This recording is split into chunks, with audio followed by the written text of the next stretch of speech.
Disclaimer 16+ age ಅವ್ರು ಮಾತ್ರ ಈ ವಿಡಿಯೋ ನೋಡಿ. ಹೆಂಡತಿ ಮುಸ್ಕಾನ್ ಅವಳ ಬರ್ತ್ಡೇ ಸೆಲೆಬ್ರೇಟ್ ಮಾಡ್ಬೇಕಂತ ಲಂಡನ್ ಇಂದ ಮೀರತ್ಗೆ ಬಂದ್ರೆ ಹೆಂಡತಿ ಮುಸ್ಕಾನ್ ಅವಳ ಲವರ್ ಸಾಹಿಲ್ ಶುಕ್ಲಾರ್ ಜೊತೆ ಸೇರಿ ಬಂದಂತ ಗಂಡನನ್ನ ಕೊಲೆ ಮಾಡಿ 15 ಪೀಸ್ ಮಾಡಿ ಪ್ಲಾಸ್ಟಿಕ್ ಡ್ರಮ್ ಅಲ್ಲಿ ಹಾಕಿ ಮುಚ್ಚಿಟ್ಟು ಅದ್ರ ಮೇಲೆ ಸಿಮೆಂಟ್ ಹಾಕಿ ಮರಳು ಹಾಕಿ ಮುಚ್ಚಿಟ್ಟಿದ್ದಾನೆ. ನಂತರ ಮುಸ್ಕಾನ್ ಹಾಗೆ ಸಾಹಿಲ್ ಸೇರಿ ಹಿಮಾಚಲ ಪ್ರದೇಶಕ್ಕೆ ಟ್ರಿಪ್ ಕೂಡ ಹೋಗಿದ್ರು. ಇಡೀ ದೇಶಕ್ಕೆ ಶಾಕ್ ಆಗಿರೋಂತ ಈ ಮೀರತ್ ಮರ್ಡರ್ ಕೇಸ್ ಏನು 2016ರಲ್ಲಿ ಮುಸ್ಕಾನ್ ಹಾಗೆ ಸೌರಭ್ ಅವರ ಲವ್ ಮ್ಯಾರೇಜ್ ಆಗಿತ್ತು.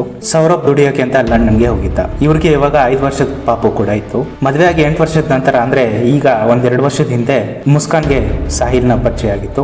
ಗಂಡ ಕಷ್ಟಪಟ್ಟು ದುಡ್ದು ಸಂಬಳನ ಮನೆ ಕಳಿಸ್ತಾ ಇದ್ರೆ ಮುಸ್ಕಾನ್ ಮನೇಲಿ ಮೇಕಪ್ ಮಾಡ್ಕೊಂಡು ರೀಲ್ಸ್ ಮಾಡ್ಕೊಂಡು ಟೈಮ್ ಪಾಸ್ ಮಾಡ್ತಾ ಇದ್ರು. ಮುಸ್ಕಾನ್ ಹಾಗೆ ಸಾಹಿಲ್ ನಡುವೆ ಪ್ರೀತಿ ಹೆಚ್ಚಾಗಿ ಮುಸ್ಕಾನ್ ಅವಳ ಗಂಡ ಸೌರಭ್ನನ್ನೇ ಕೊಲೆ ಮಾಡೋಣ ಅಂತ ಪ್ರೀ ಪ್ಲಾನ್ ಮಾಡ್ತಾರೆ. ಸೌರಭ್ ಹೆಂಡತಿ ಬರ್ತ್ಡೇ ಸೆಲೆಬ್ರೇಷನ್ ಮಾಡಿ ಹಾಗೆ ಮಗಳನ್ನು ಕೂಡ ನೋಡ್ಕೊಂಡು ಹೋದ್ರಾಯ್ತು ಅಂತ ಮೀರತ್ಗೆ ಬಂದಿದ್ದ. ಅದೇ ದಿನ ಸಾಹಿಲ್ ಹಾಗೆ ಮುಸ್ಕಾನ್ ಸೇರಿ ಅವನ್ನ ಕೊಲೆ ಮಾಡಿ ಮುಂಚೆ ಹೇಳಿರೋ ತರ ಅವನ ಬಾಡಿನ ಪ್ಲಾಸ್ಟಿಕ್ ಡ್ರಮ್ ಅಲ್ಲಿ ಹಾಕಿಟ್ಟಿದ್ರು.